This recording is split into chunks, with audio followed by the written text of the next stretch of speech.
Today, I'd like to talk about the farmers' protests in India.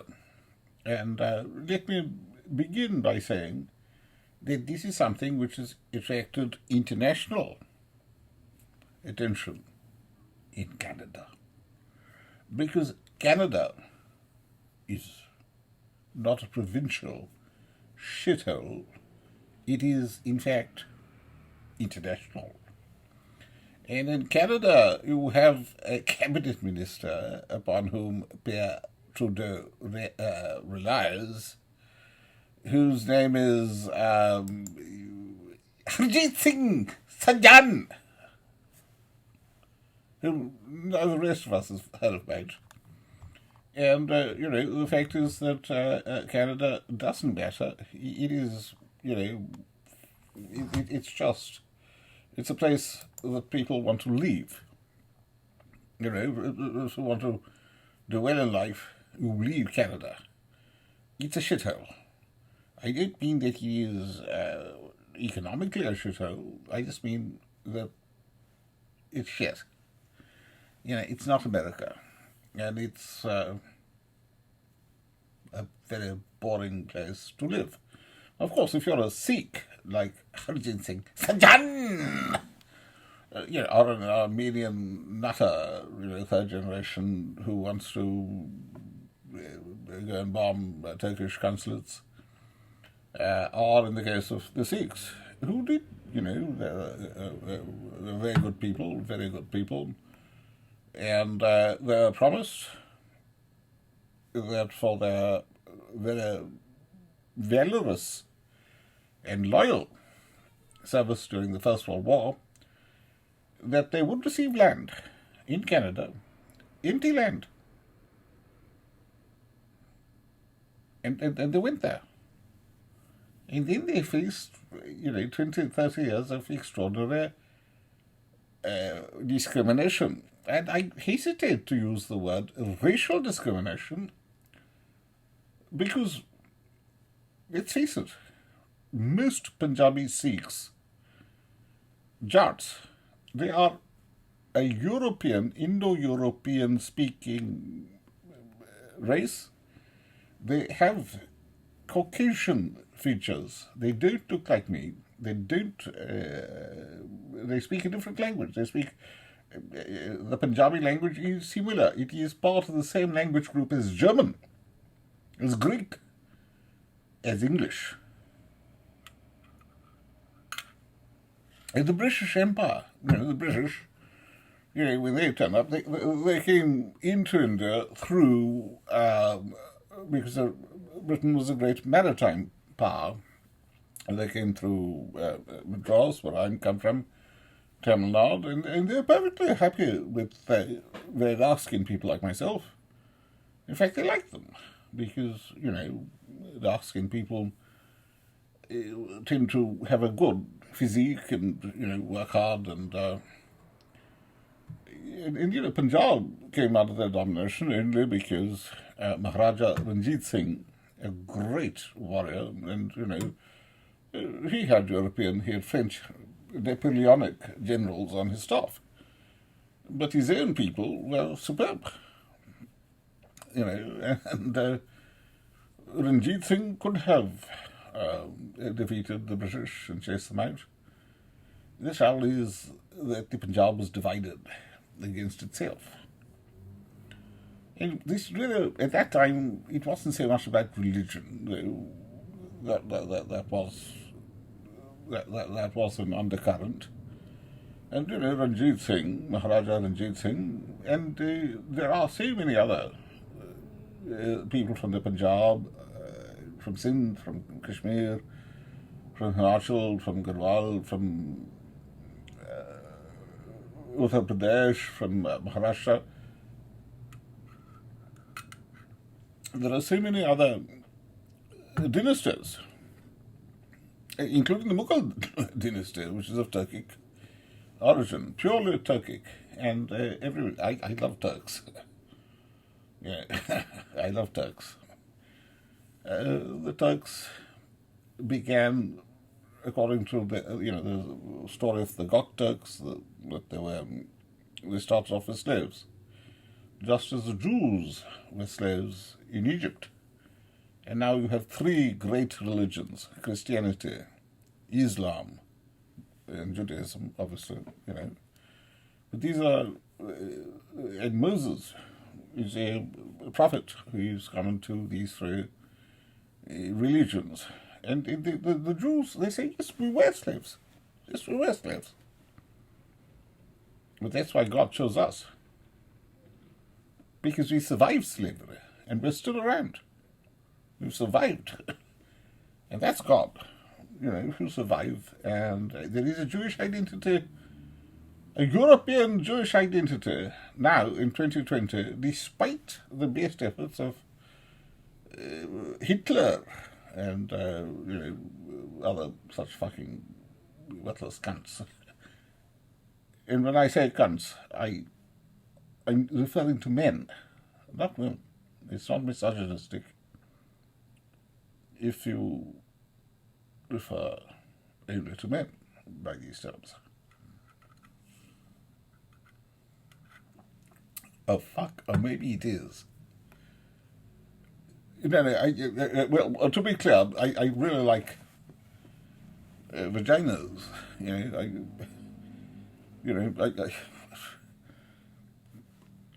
think vaginas are wonderful, and they're just beautiful, and they taste really nice.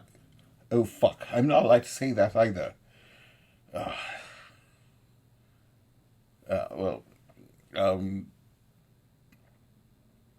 Let me get back to the Farmers' Bill. And the Farmers' Bill, essentially it allows things to go forward, not just in the Punjab, but in every other state. In some states it already has, but in other states, the provision which existed for Punjab, Haryana, Western Uttar Pradesh, that provision has never been implemented. So the thing doesn't really exist. This is something which doesn't affect the vast majority of Indians. And the fact remains that food is a state subject, and Punjab, which is such a wonderful place, and it is really, everybody loves the Sikh religion. Savarkar,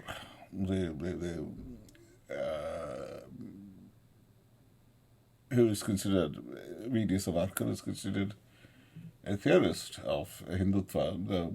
I can't see it. But you see, the fact is that when he was in jail, he wrote a poem, a very long poem, which I'm sure is unreadable, but it was about Guru Gobind Singh. And there is the relationship between the Chitpavan Brahmin, which the rest of us Brahmins don't like, Peshwas, because when they're in power, when the Chitpavan Brahmins are in power,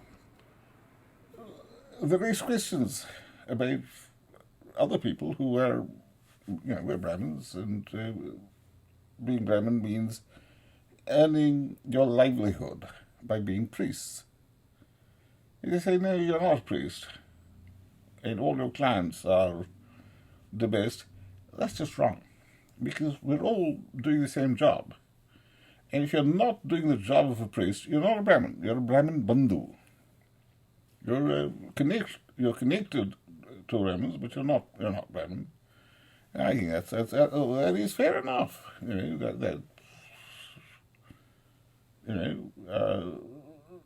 Brahmins must only be priests, just as shaman, within the shamanic religions, Buddhism, Jainism, and so on, there is a distinction between the monk, the sadhu or sadhvi, and the layman. You can't say, well, I've got kids, but I'm actually a monk. No. Acharya Kausambi was one such monk. mean, that's a travesty. That's a travesty of Buddhism.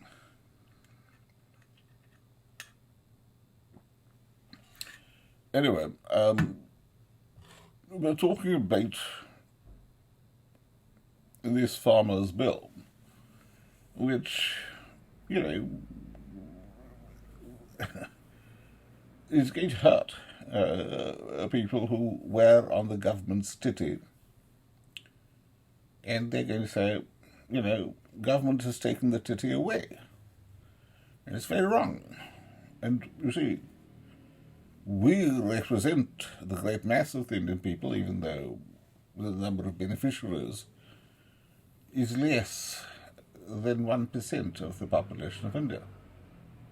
In other words, less than 1% of the population would be economically affected.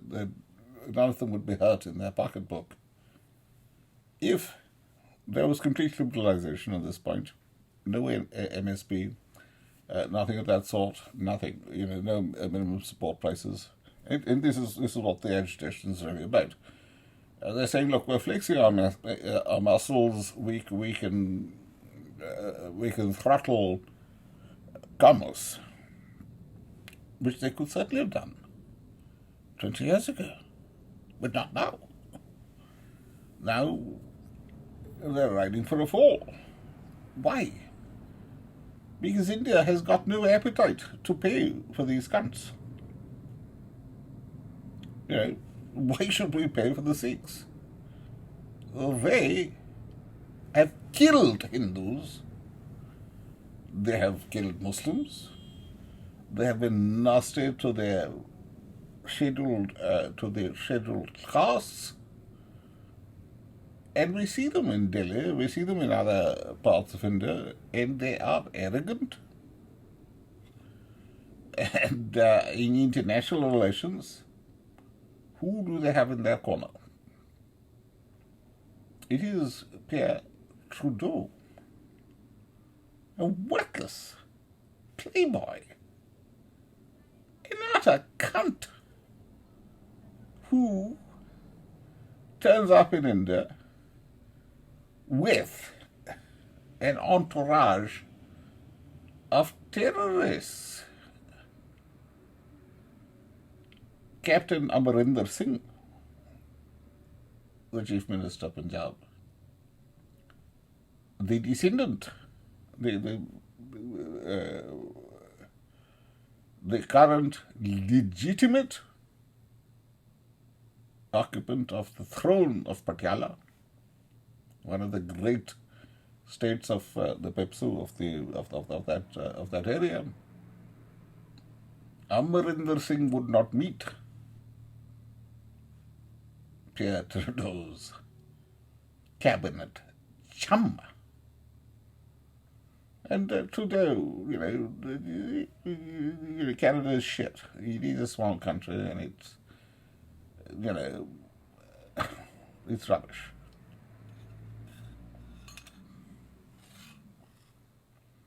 When there was a Trump in power, could say, oh, well, Trump versus Trudeau. That was foolish. The man is shit. I mean, I ain't say that Muslim immigrants to Canada haven't done very well, haven't made an enormous contribution. I ain't say that one of the most beautiful people in the world is a Miss Canada, and she's from, I think, southern Sudan, I believe. I might be wrong. I didn't say that Stephen Leacock wasn't funny. He was funny. Mike Myers, there was a time when he's funny. There was a time when they were funny, and then he did Love Guru. It's like Trudeau. It's Mike Myers of politics. It's like, oppose terrorism. Good for you. Help people fleeing ISIS or the caliphate, good for you. And the fact is that the Islamic nut fucking crazy nut jobs, just like the Khalistani crazy nut jobs, they mainly killed Muslims. In the case of the Khalistani, they killed Sikhs. Crazy fucking nut jobs. I'm not worried that either the Khalistani who lives on my block, I'm not worried that he'll kill me because he'll get arrested and his family will lose their breadwinner. He doesn't like me, I don't like him. But let's face it, he does get me some superb whiskey, which I'm not allowed to drink for health reasons, but it is nice to have around. So, in this, I'm speaking of a Canadian whiskey. I'm just amazed. I've tasted. I've done. Back in the 1980s, I do whiskey tastings and so on. I've tried this out on people. It's very, very good whiskey. So if there's a Khalistani whiskey, I will testify to it.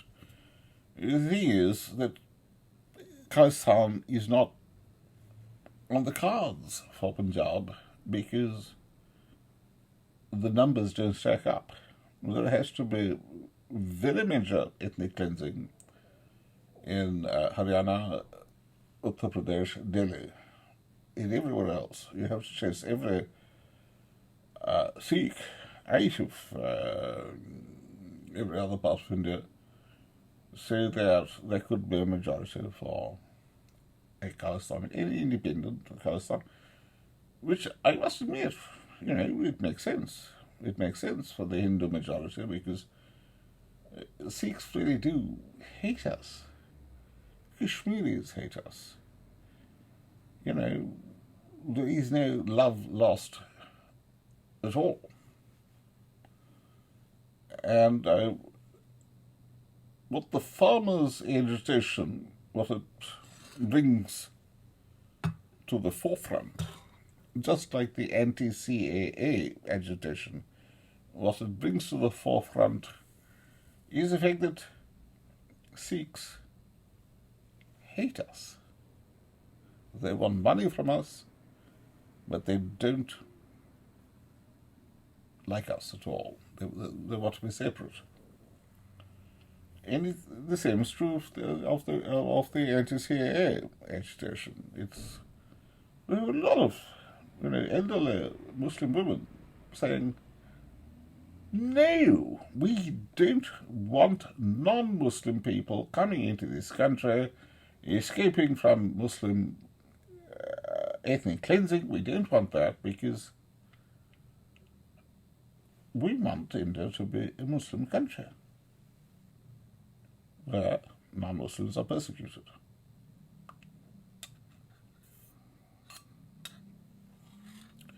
In both the farmers' case and the CAA case, it was not an objection to an existing provision of the law, but a fear that this is a slippery slope and then this will happen and then that will happen and the other thing will happen. Yet, the truth is that Muslims in India will never be the majority, because the moment they start to become a majority, even in any small part of India, they ethnically cleanse the Hindus, and that creates the non-Muslims, and that creates a backlash. It's like in America, there are many people, they say, look, America's a fundamentally racist country because it's 80% white. 70%. Sorry, India's 80% Hindu, America's 70%. The trouble is that most Latinos are white. They're white. And, let's face it, if you are of African American, if you have that, you're on the wrong side of the one drop rule, so what? Your wife isn't. Your wife isn't. Your husband isn't. You have oikiosis. It is mad. It is mad to make a distinction between people who are transported from England for the crime of being Quaker or for being, Methodists or whatever, and people who were sold by African chieftains, as was right and proper, because the African chieftains needed money to buy defensive military technology so as to keep their parts of Africa independent. It was only after the end of the slave trade that they were conquered. That was a fucking disaster. That was bad for Africa. If you sell people, the guys who buy those people, they have an interest to keep them alive. Whereas if you have them in a POW camp, you have no interest to do so. Let them starve, let them die.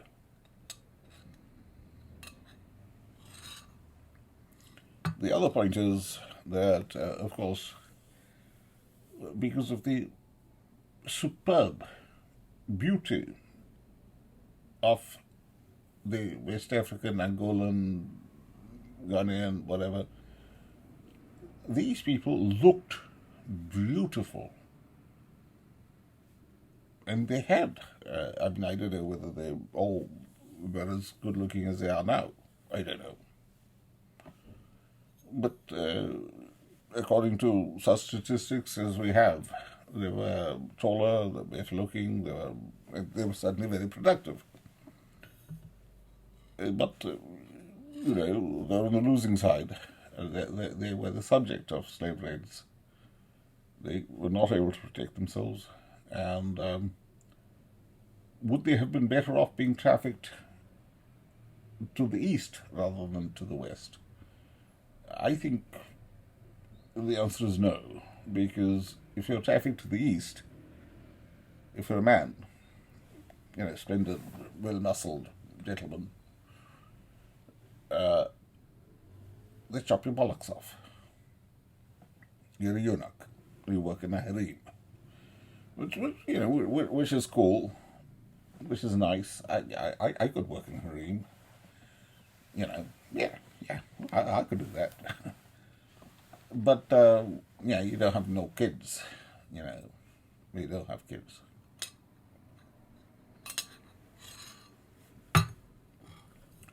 Interesting then, in the early 19th century, in Lucknow, in Oudh, in the place of Ganga Yamuna Tehzeeb, it was quite common for Kayast and Khatri boys to be gilded.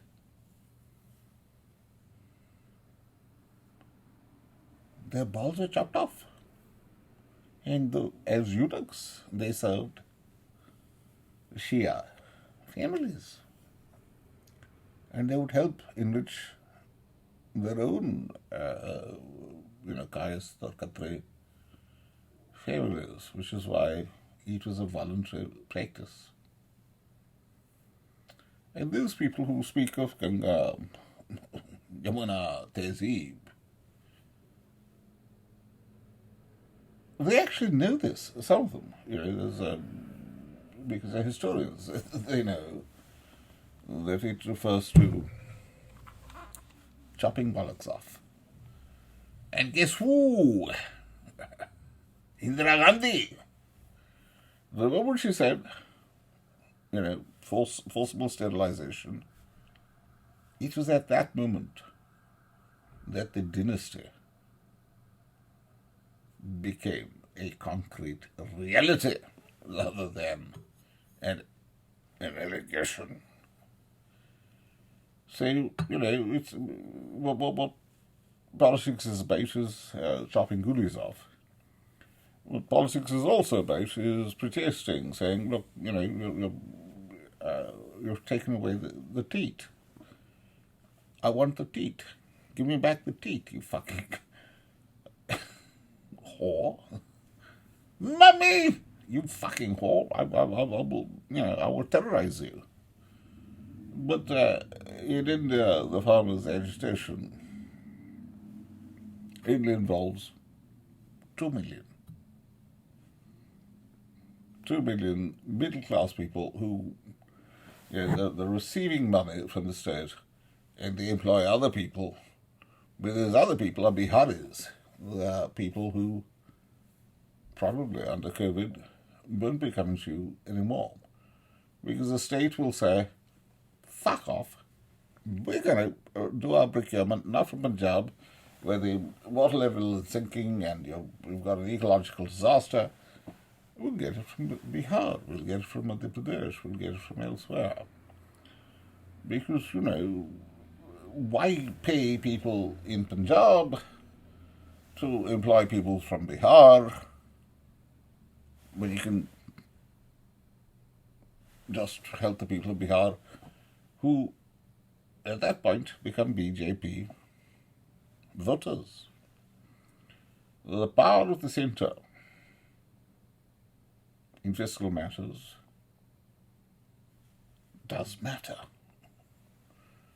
And so, this is a wonderful story about Pierre Trudeau and Canadians and people said that, oh, Boris Johnson is so stupid. Oh, OMG, Boris Johnson is so stupid because he was asked a question about this and he said, like, it's a bilateral matter, we won't interfere. Johnson's stupidity was a good thing. It's what we should aspire to. We should all, on this particular question. I had no idea about the mechanics of how this will be resolved. But it will only be resolved in the manner that economic theory suggests, which is that Punjab is welcome to subsidize its own shitheads. Haryana won't. Haryana will go for industrialization because Haryana has got a good record of beating people, beating trade unionists. There was a bunch of,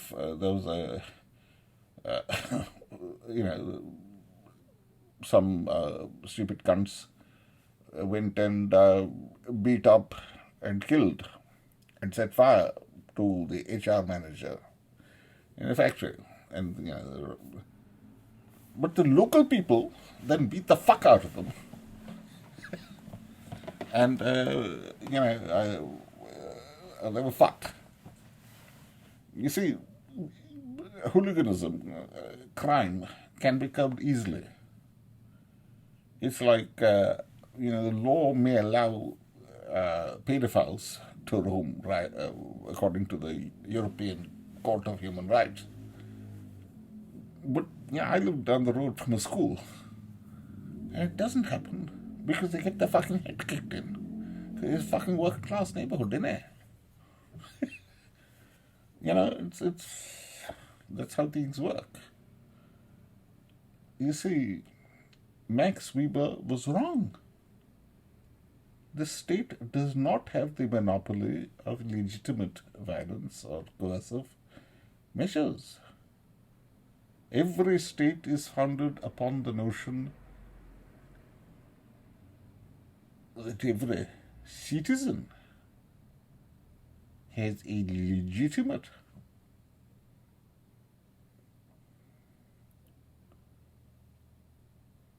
countervailing power which involves coercion. in terms of self-interest, in terms of self-protection, in terms of self-defense. And, you have these protests and let them burn up their money and let the Khalistanis, displace Captain Amarinder Singh, but also the CPM. The CPM was once there, and I digress. Anyway, what should we say about the farmers' protests?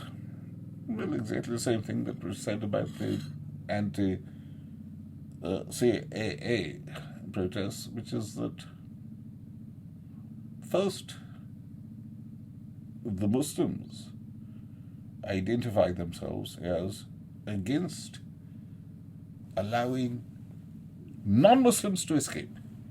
They say, no, you're a non-Muslim, you must remain and be forcibly converted. You cannot flee to India. We won't accept you. This is anti-CAA. And the result of that protest is that everybody hates who's not Muslim. Non-Muslims hate Muslims. But even if they don't hate them, they fear them. And the truth is that everybody since 9/11 fears Islam. Islamophobia is a real thing because 9/11 was a real thing.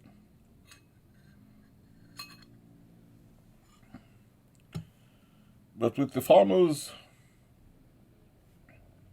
which farmers? Guys who, sucking at the teat of the government, saying, we know that this law doesn't change anything, but we're afraid that down the line things will change. This is what this protest is. But things down the line will change anyway. The moment there's a fiscal crunch, it may be the IMF or the World Bank or whatever it is, when there's a fiscal crunch, these guys get wiped out. And that's going to happen anyway. And the rest of India isn't going to pay for them. Now, the young Khalistanis, Punjabis and other matters, they'll give money for this tamasha, this spectacle, this roadshow. So you will have the pizza langar, massage chairs for elderly, gym. So it's a joke. And guess who wins out of all this? Narendra Modi. Is that good? No. There is no competitor to Narendra Modi, and it is elementary economic theory that if there is no competition, you get stupidity, you get complacency, you get nonsense. I didn't say that Modi is, but I do. I am now officially saying that if you've heard what Modi has said in his most recent broadcast, it's all that hair and all that big beard has, the grey matter in his head has gone into his hair, into his beard, and basically you see an Indian guy who gets all spiritual and the beard and shit. This guy's shit. Put him back to pasture. And this is what the BJP should do. Get him an ashram.